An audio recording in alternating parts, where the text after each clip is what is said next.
पवन करवर यांनी दीपक बोराडे यांची उपोषणस्थळी भेट घेतली आणि त्यानंतर माझ्यासोबत आहेत. काय नेमकी चर्चा झाली या उपोषणादरम्यान? उपोषणादरम्यान चर्चा नाही झाली. मी जातीनं धनगर आहे.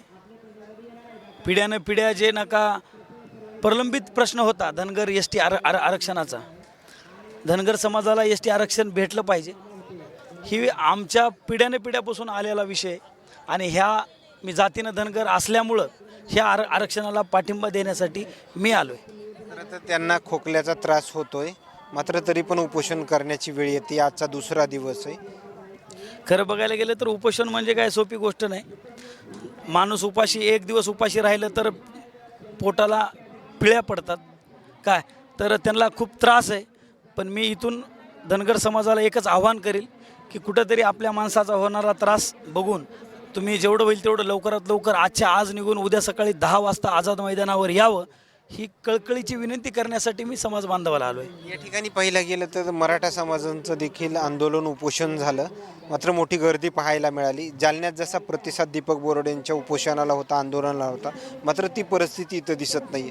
मात्र त्यासाठी काय नेमकी मागणी असणार आहे धनगर समाजात?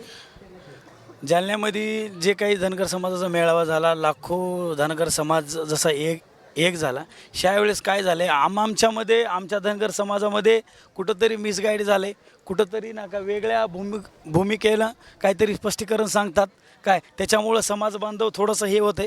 पण मी सांगतो उद्या जास्तीत जास्त धनगर समाज ह्या आझाद मैदानावर येईल, हे आश्वासन तुम्हाला देतो. खरं तर या ठिकाणी पाहिलं गेलं तर आता उद्या पण हे उपोषण चालणार आहे. तुम्ही मुंबईमध्येच या ठिकाणी असणार आहेत की बाकी इतर कोणत्या ठिकाणी जाणार? खरं बघायला गेलं तर उपोषण जोपर्यंत आहे तोपर्यंत मी उपोषणस्थळीच राहणार आहे. कारण की एक समाज म्हणून, समाजाचा एक कार्यकर्ता म्हणून माझं एक प्रथम कर्तव्य आहे. आज माझ्या समाजावर अडचण आहे. आजपर्यंत मी ओबीसी समाजासोबत होतो, याच्या पुढंसुद्धा ओबीसी समाजासाठी काम करणार आहे. पण ओबीसीतला मूळ घटक म्हणून धनगर समाज हा प्रामुख्यानं मोठा आहे. आणि मला माझ्या जातीसाठी मला इथं राहावं लागेल, मला समाज बांधवांना जागा करावं लागेल आणि जास्तीत जास्त संख्येनं आझाद मैदानावर या, मुंबईला या, हे आव्हान मला समाज म्हणून, एक समाजाचा कार्यकर्ता म्हणून मला करावं लागेल. विधानभवनामध्ये अधिवेशन चालू आहे, मात्र 2 दिवस होऊनही विधानभवनामध्ये हवी तशी चर्चा आरक्षणासंदर्भात धनगराच्या होत नसल्याचं देखील पाहायला मिळते. मात्र तुम्ही यावरून काय प्रतिक्रिया असणार? हे सरकार आमच्या जीवावर मोठं झालं आहे. धनगर समाजाला खोटी आश्वासनं देऊन मोठं झालं आहे. आणि कुठंतरी ह्या BJP सरकारला आम्ही नक्कीच येणाऱ्या 2 दिवसात धनगर समाजाचा हाबडा काय असते हे दाखवल्याशिवाय धनगर समाज शांत बसणार नाही. भलेही त्याच्यासाठी आम्हाला जीवाची बाजी जरी लावावी लागली तरी मी आणि माझ्या धनगर समाज पाठीमागं हटणार नाही.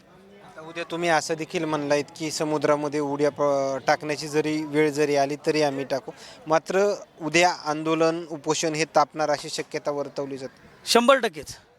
अहो मला सांगा, न्याय जर मागून भेटत नसेल तर मला एक सांगायचं आहे, न्याय जर मागून भेटत नसेल तर कानाखाली देऊन सुद्धा न्याय घ्यावा लागते. जो मागणे से नहीं मिलता वो छीनने से मिलता है, एवढंच मला सांगावं लागेल. हे जर 80 वर्ष झालं जर आम्हाला मागून देत नसताल तर येणाऱ्या काळात प्रत्येक परिस्थितीचा अवलंब करून ST आरक्षण कसं आम्हाला मिळवता येईल ह्याच्यासाठी मी आणि माझा धनगर समाज आणि पूर्ण दीपक भाऊ बोराडे यांची टीम असेल किंवा सगळा धनगर समाज असेल, प्रत्येक पद्धतीनं कसं ST आरक्षण भेटल या नियोजनाप्रमाणे आम्ही इथून पुढं कार्य करणार आहेत. इथून पुढचा आंदोलनाचा दिशा ही एकदम तीव्र राहील, एवढं मत मला या शब्दात सांगायचं आहे. ओके, धन्यवाद. या ठिकाणी पाहिलं गेलं तर पवन करवर यांच्या आलेल्या प्रतिक्रिया. मात्र उद्या हे आंदोलन हे उपोषण तापेल अशी शक्यता देखील वर्तवली जाते.